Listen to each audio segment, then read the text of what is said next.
I've got about 30 seconds left, I guess, but I'll probably just use that to briefly introduce myself. My name's Hugh Dellar, and I'm a teacher and teacher trainer based in North London.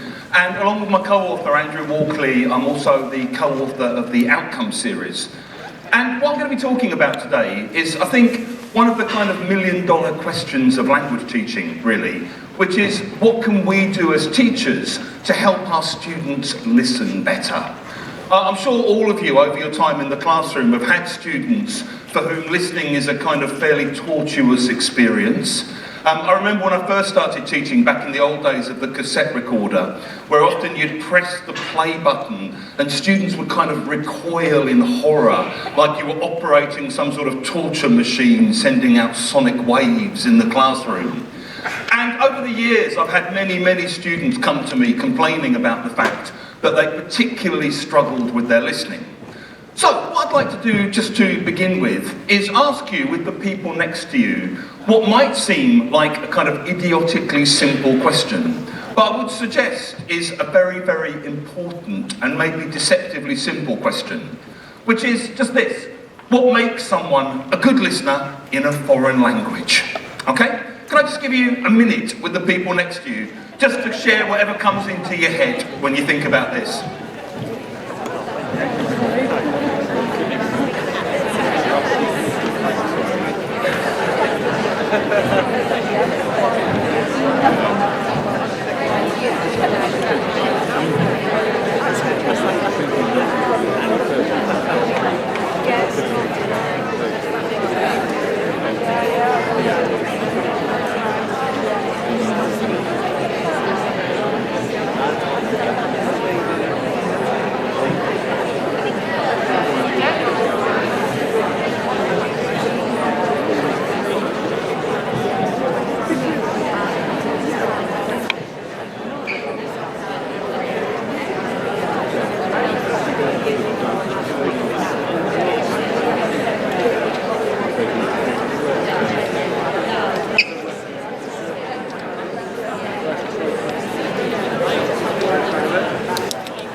Can I stop you there? I'm sorry. I won't embarrass any of you by putting you on the spot.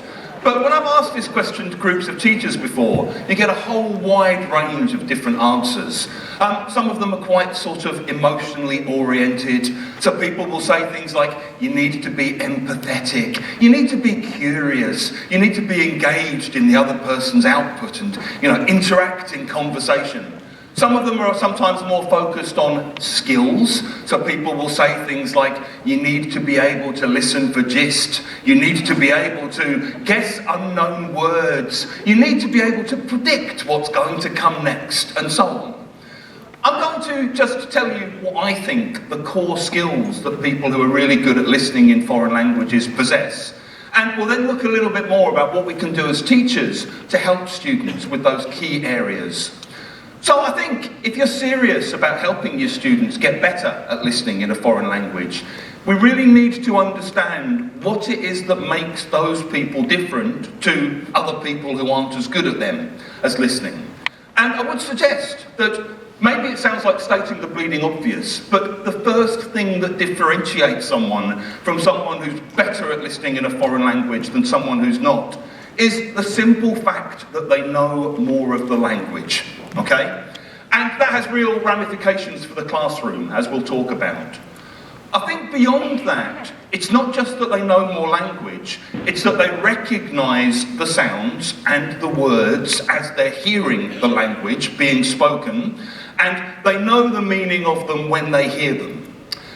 Beyond that, I think, there's also a degree to which there's a kind of automaticity at play. That what's going on is they're not just hearing sounds and words that they know and understand, but they're able to process those things in real time. And especially if you're in a classroom situation where you don't get to control the speed at which the listening's coming at you, or you're in an exam situation, which is different to an interactive human conversation, you need to be able to process things as they're actually being said. I'm sure you've all had that experience of listening in a foreign language where you hear something and you stop and think, Oh, I'm not sure I understand what that means. Oh, yeah, it's this. By the time you've done that kind of breaking down and processing and checking you remember, the listening's already 30 seconds down the line and you've missed key things that maybe you need to be paying attention to.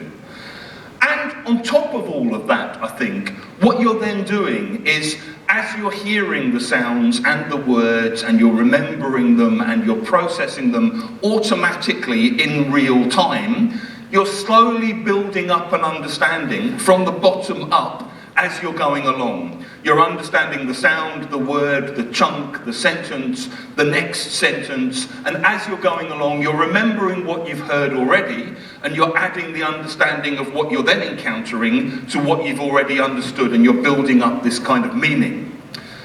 So, if you think about language knowledge being primarily what drives the ability to listen better, I think that obviously has real classroom implications. When students come to you and say, "Teacher, what can I do to get better at listening?"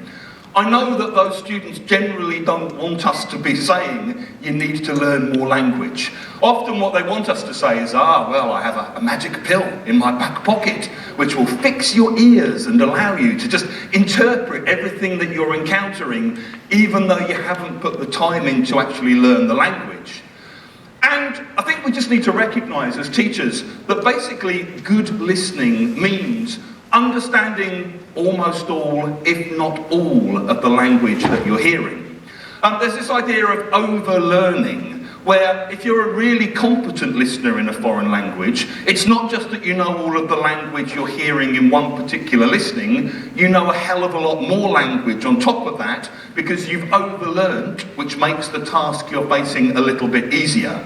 Obviously, if you know 80% of the words you're listening to, and you know the meanings of them and you can process them automatically, you're going to do better than someone who knows 30% of the words you're listening to.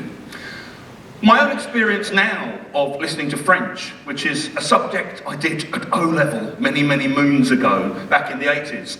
When I was 16, I got A grade French O-level, so at some point there must have been some French in my head. Nowadays, when I hear French being spoken, most of what I hear is a kind of pleasant blur, with the occasional word interspersed amongst this pleasant blur that I kind of grab onto. So I hear, you know, à bientôt, en église, and I'm literally just kind of clinging on to those little bits of vocabulary that I still remember from secondary school, and the rest of it passes in this almost unintelligible blur. In the same way as I'm sure you've often had students where when you've played an audio in class and you stop and ask them, "So what did you get?" The students just kind of make this weird imagined version of what English sounds like to them and sort of go, "Agla blah, blah," because basically that's what they're hearing. They're hearing this kind of blur because they don't have the language and they don't have the decoding abilities yet. So I think for us as teachers, this poses a kind of obvious question, which is, if language is at the heart of skills development and listening development, what language should we be prioritising? And obviously, you know, you can take anything into the classroom. You can fill up classroom time with any amount of stuff. I think personally it's important to be kind of principled and guided by thinking about what it is that students are most likely to need, most likely to hear, most likely to want to say. And as a teacher and as a writer, what I'm guided by a lot of the time is thinking about the language that students at any particular kind of level most need in order to be able to have predictable, normal, everyday conversations. And as a teacher, you're then having to make language choices that you think will help the student that you're teaching at that level to move towards these speaking goals based on these kind of common conversations that they're going to have. And obviously, this means thinking about a whole range of different things. It means thinking about word frequency data. Words are frequent because they're frequently used. And by focusing more on frequent words than non-frequent words, you're helping students read and listen better because this is the language they're more likely to encounter.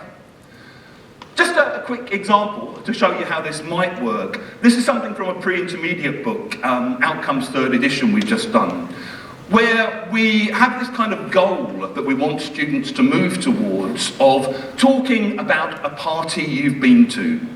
And once you decide that's where you want students to get to, you then start thinking about what the listenings might involve and what kind of conversations they might hear that help them as a kind of model of those conversations they're going to have.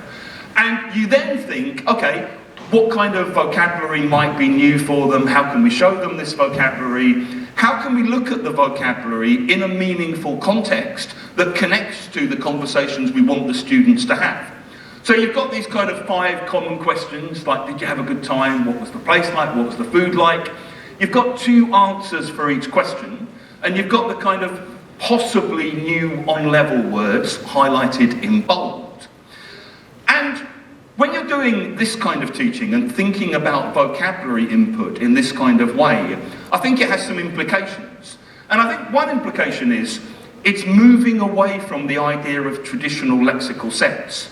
When I first started teaching back in the 90s, a lot of what you'd often get would be lexical sets which were either kind of topic words, so you'd have something like, you know, birthday party, housewarming party, leaving party, end of term party, this kind of thing. You'd have 8 nouns to describe parties, or you might have 8 adjectives to describe parties that often have to be particular kinds of words grouped under a kind of lexical umbrella. I think actually it's much more useful to think about what kind of things might students hear when they're talking about these kinds of things, and to look at a kind of web of words around the conversation students have. So when we're looking at words like, you know, warm and friendly, played all the hits, there was a buffet, there weren't many vegetarian options, they're not a conventional kind of lexical set, but I think they're actually a better lexical set because they're more likely to be things that come up in conversations and that as a writer, I know students will also then hear. So I think that's one way of thinking about things. I think it's also thinking about vocabulary being presented in conversational contexts and in fully grammaticalized contexts, rather than just a sort of floating independent nouns or adjectives or whatever. Because what you're then doing is you're allowing students repeated exposure and repeated experience of how the most common grammatical structures work over time, seen through vocabulary exercises, heard in listenings. And you're also showing the students both how they might use those words themselves and how they're going to hear those words being used in the listenings that they then encounter. I think if we want to make students' lives easier, we also need to be thinking about providing them with tools that help them have conversations that they're going to have repeatedly over time from a lower level. So for me, what it means is absolutely from beginner level, you basically need to give students just enough grammar to be able to have everyday conversations. I think a lot of the time at low levels, students waste time learning things they don't really need. So they learn things like, you know, we are not Polish, we are German. Is she Brazilian? No, she is not Brazilian, she is Argentinian. Dracula is not Brazilian, Dracula is Transylvanian. Never something I've ever really met an elementary student who needs to say. What you actually need to be able to say when you're starting out is just things like, what are you doing tonight? What are you doing this weekend? I'm going to the gym, I'm going to sleep. What did you do last night? What did you do over the weekend? I went to the gym, I went to sleep early. I went to a place. Rather than learning the smallest, the shortest, the fastest, the longest, the highest, maybe look at the most common kind of superlatives and learn things like my best friend, the best place to go, the best person to talk to, the best time to call. And I think what you're doing when you're teaching that kind of language, when you're providing just enough grammar for students to have basic conversations, is you're helping them recognise, process, and get used to hearing the most frequent forms in the most common chunks from a very, very low level. So that way they can start to have these kind of conversations and they can start to hear more input connected to that kind of language. So I think if we're focusing on language development as something that we're looking to help students listen better with, we need to be thinking about grammar and vocabulary as interconnected all the time. We need to be thinking about frequency, we need to be thinking about utility and kind of surrender value of the language we're giving students. And possibly we need to be thinking about teaching students language they're going to hear both in classroom listenings, but also out there in the wider world. So, even if we've taught this language and we've helped students to encounter this kind of language in meaningful contexts that replicates the kinds of things they might hear in the classroom, we still need to think about helping them recognise sounds and words as they're coming at them in real time. And one of the problems with spoken language is that if you read something like the first sentence here, it's got convenient gaps between each word. In your head, you're reading something like even, in, slow-ish speech. Words come at us in a continuous stream of sound. You can see the clear gaps between the words. If you miss something, you can go back and reread the beginning of a sentence. When you're hearing even just fairly natural, not particularly fast speed, not much background noise, not a particularly unusual accent for you, you're still going to hear something like, even in slowish speech, words come at us in a continuous stream of sound. And predictably, learners struggle to break these things down. Many years ago, I once witnessed a class set in an old kind of language laboratory. Some of you may be old enough to remember these things, where students sit there with the headphones and they've got cassettes and they listen to sentences. And this teacher had invented this kind of sort of sadistic task, really, where students had to listen to these sentences over and over again on this audio and write down what they heard. And the teacher would kind of go around and watch what they were writing and say, "You've written it wrong, listen again, you're not listening, listen harder." And there was one poor guy in this class, a Chinese lad that I also used to teach, and he was listening to this audio and the sentence was, "Tie a knot in your handkerchief in case you forget." I mean, kind of quite a weird idea. I don't know how many of you have handkerchiefs that you carry around to blow your nose on. And if you do, how many of you tie knots in them to remember things? I mean, the whole concept's pretty weird. And this student was listening and listening, and I was listening to him listening. And what I could hear him listening to was, tie a knot in, tie a knot in your hand, tie a knot in your hand, tie a knot in your hand. And I went round because I was curious about what he'd written. And what he'd written was tyre, T-Y-R-E, like on a car, knotting, as in Notting Hill, okay? And obviously, tyre knotting is complete nonsense, but for him, that was the nearest sense he could make of what he was hearing, okay? Other work already, if you don't know a word or a phrase, it's very, very difficult to guess it, because often you just don't even hear what the word is. You don't hear the boundary, you don't know the spelling, you don't know what you're supposed to be looking up. I did a listening a few years ago with a pre-intermediate group about a guy who had this disastrous car journey, and his car broke down. And one of the questions was, what happened in the end? And one of my students said, the men did it. Okay, I was like, the men did it? What?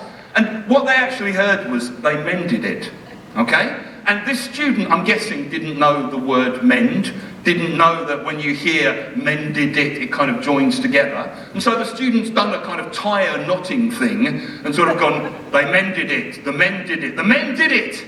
And you often only notice that when you ask the students, what did you get for number 2? That kind of sounds right, but not quite. Say it again, what you think. I see what happens here. And that's happening all the time in students' heads. And that makes it very, very difficult for students to get new words, look new words up, be able to sort of recognise new words. So in terms of what we can do as teachers, I think, we can maybe think about, when we're presenting new words, letting students hear those words on their own, and also letting students hear those words in common chunks. And ideally, in common chunks that they might then hear in the audios that they're going to be working with. So, you know, if you're teaching something like end, great, you can kind of drill end, end, end. You might also want to drill, you know, at the end of the day, at the end of the road. If you're teaching sort out, great, you might also want to drill I'll sort it out. And I think what that does for students is it not only kind of helps the students to say the words in different ways, it helps students to understand that they're going to hear those words sounding different in different kinds of contexts depending on what's around them. As a coursebook writer, when I'm presenting vocabulary that I know students are going to hear in the audios, I try to make sure that they get a chance to hear it in isolation and then to hear it in a chunk that they're going to hear later. And often when you then play the audio and the students kind of go, "Ah, that's that thing you did earlier," it's very satisfying as a teacher because there's a feeling of, what, you think I'm just teaching random stuff that has no connection? You know, there's a reason why we did that earlier, and I'm threading it through, and now you're meeting it again, and I've eased the journey into the stream of sound a little bit for you there. And obviously, it's not just coursebook writers that can do this. When you're teaching yourself, you can decide to not just drill single words, you can drill common chunks, you can drill things like nightmare. It was a bit of a nightmare. It was a bit of a nightmare, to be honest. And if you're doing that regularly as a normal, everyday part of your classroom teaching, students get very, very used to hearing the way that words sound when they're linked with other words. Another thing that I think is really important to try and do is just to help students dig into the stream of sound a bit more. With the third edition of Outcomes, we've introduced this feature called Understanding Fast Speech, where we just take little extracts from listenings and we help students focus on little word recognition issues. It might be things like recognising if you're hearing a positive or a negative sentence. You know, I can help you, can't help you. Okay, those kinds of things. It might be just recognising which prepositions you're hearing in particular chunks. It might be hearing a chunk and seeing if you can remember the next word that usually comes after it. It might be just recognising common words that are often used in particular extracts. Listen to 3 extracts, which words do you hear? Might just be, listen, how many words do you hear in each chunk? 4, 5 or 6, okay? Might be write down chunks where sounds disappear. So you've got things like next time, okay, and recognising that those are 2 words. It might be recognising chunks where sounds appear, where you've got these kind of intrusive y or w, as in go out tonight. And I'll just give you one example from an upper intermediate book we did. Students have heard the listening once already, okay? They've processed the listening for gist. There's then just a little understanding fast speech task. You tell them the word to often just sounds like t. Listen to the extracts from the audio you've already heard. Write down what you hear. I'm not going to ask you to write, but this will just give you a quick flavour. Can you just play that audio there at the back? 1. Help to change the country. 2. Some way to go. 3. Decided to go on a trip. 4. Never got to see him. 5. Fly from Poland to London 6. to see all the flowers. 7. I agreed to have. 8. Thanks to the team. I think what you're doing here is, if there is such a thing as a listening skill, it's this. It's this ability to decode and understand and process in real time the little chunks of language that you already know, that when you see written down, you say, oh yeah, of course I know that. But when you hear them, even on sort of just, course book listenings, they're quite difficult to hear and process, and you're hearing them in different kinds of accents. On top of that, I think it's really, really important in the modern world But we just recognise that students are going to be hearing all kinds of different accents in the world. Just like at the conference, you're all talking to each other and hearing all kinds of different accents. So it's trying to make sure that we expose students to different accents in the audio. We've added a whole new video section which focuses on all kinds of different accents, native and non-native. We try to point out features of certain accents. So both non-natives and certain natives actually will often say t instead of th. So you might hear things like the trees, okay? Quite common in lots of accents. And you can decide, oh, I think that's bad English. In the end, it doesn't matter what you think because it's still what you're going to hear. And I think we have to recognise comprehensibility is not just in the mouth of the speaker. Comprehensibility is also in the ear of the listener. An accent that might be hard for you might be easy for me because I've spent time in that country or I've got friends with those kinds of accents. Finally, in terms of helping students to develop automatic recall, I think the only way this really happens is through repetition. If things are going to become automatic, we have to help students process chunks of language, not just individual words. And that means making sure in classroom material, in teacher talk, in revision exercises, in homework we set, that students are getting repeated encounters with chunks of language over time. When you're doing listenings in class, I think, it also means just allowing students a little bit of time to co-construct what they're hearing, to share their meanings with each other, and as a teacher, to kind of build up what they're understanding together. I realise I'm running out of time, so I'm going to just very quickly skip. I think what I'll finish with saying is, if anyone's interested, please do email me. It's Hugh@LexicalLab. If you're on Instagram, please follow us. Please check out the online school and website I run, lexicallab.com. Also, if anyone would like to get samples of the way we've tried to implement all of these ideas with the new outcomes ideas, there are some Nat Geo people at the back here. If you grab a little raffle ticket from them on your way out and take it upstairs to the National Geographic stall, they will sort out for you to get a free copy of 3rd edition. I'm going to be around upstairs if anyone wants to come and ask any questions or talk. And my apologies for frantically rushing through the last 5 slides like a bumbling amateur idiot.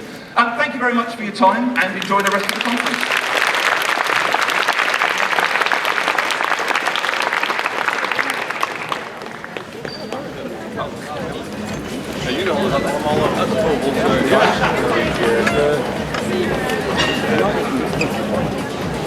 Oh, thank you. Well,